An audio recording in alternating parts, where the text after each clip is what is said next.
Assalamu alaikum Türkmenistanlar, assalamu alaikum dünya Türkmenleri. Men Xıdırov Kaqımrat, Türkmenistan Demokratik Saylovun Halk Hareketi'nin gurnağaların biri. Aziz Türkmenistanlar, şu çıkışımda men ayratin sağ olsun aydasın bile devletin aktivistlerini, Mara velayetlerini şu miting karşılığını görkezen üçün. Aziz adamlar, tiz ara siz hemmeniz bilip otuyorsunuz 25'inde halk maslahat geçeceğini. Şoň üçin men aýratyn yüzlenesim gelýär. Halk maslahatın azalarına. Yaşullar. Yaşullar diýende hemme size hormat goýýar. Nire baranda, toy märeke bolanda hormatly ýere geçirýärler sizi. Näme üçin? Sebäbi bir ýaşyň bir çenden geçip siz durmuşyňyz hemme kynçylykdan görüp hemmesini indi şu salihatlarınız görkezip adamlara yaş oğulları yol öğrediğiniz. Yöne siz yine şu 25'inde halk maslahatı yığnasanız şondan son size hiç kim hormat koymaz. Ne için men bu zadaydın? Sebebi bu Berdimuhamed'in toparı, cinayet toparı, ne hak prezident yurdumuzu oğurlayacak oluyor. Siz şonda şayet değil, siz şonda pasobnik olup geçiniz. Şu zada katnaşsanız. Men şu zada etçek olayım. Bir zada siz yanınızda unudundursınız. Belki sizin havarınız yoktur.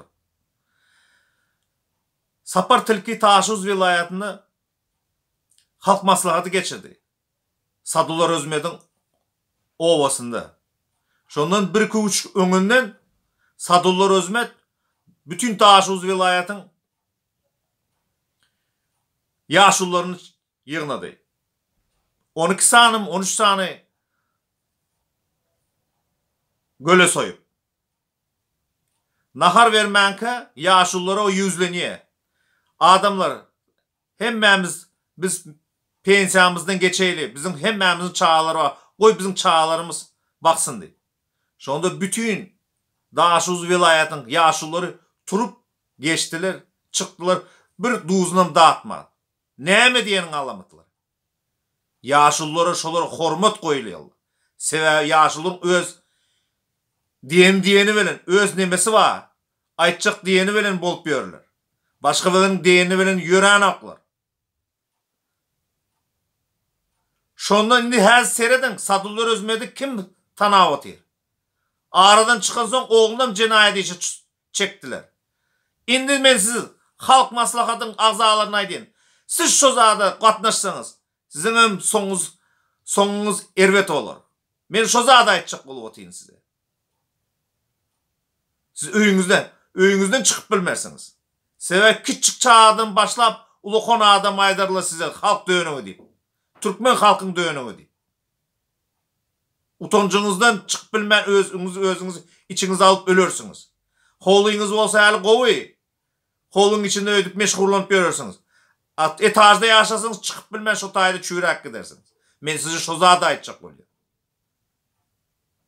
Indi meclisin agzalarına, halk vekillere yüzlenesin beli. Size de şöyle yüzlenme. Sizin şu cinayeti koşacak olup otyrlar. Men düşünüp otyryn. Hemmeniz mecbur. Yöne hemmeniz agzywir olup şu meclise gatnaşmasanız siz özüňizi hormat goýarsyňyz. Halk hormat goýar size. Ine seredin dün devletin lideri aýtdy, hiç kim inanmady. Dün yığnak geçirdi Gurbangul Berdimuhamed. Bir känç berdi. İçeri işler ministri Mehmethan Çakyýew. Gumrukhanan başlygyna. Näme üçin? Sebäbi polis işgärleri halkyň arkasında dur. Halk bilen dur. O Mehmet Xanda näme güne?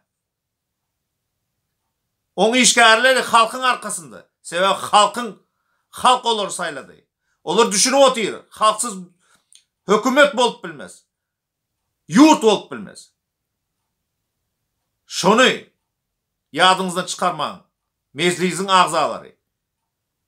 Yine bir halk maslahatynyň azalını yüzlenesmeli. Yaşullar sowgat berjek bolup persizade çıkarar. Şo sowgat sizin goňşyňyz getirip berersiz çıkmadyňyz üçin, barmadyňyz üçin. Ýöne şu göreldeli bolun, halk bilen bolun.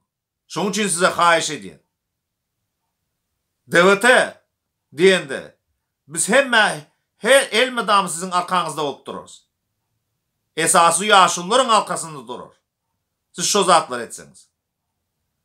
Türkmenistan öňe, dewlet öňe sag bolun, indiki duşumyza çelli.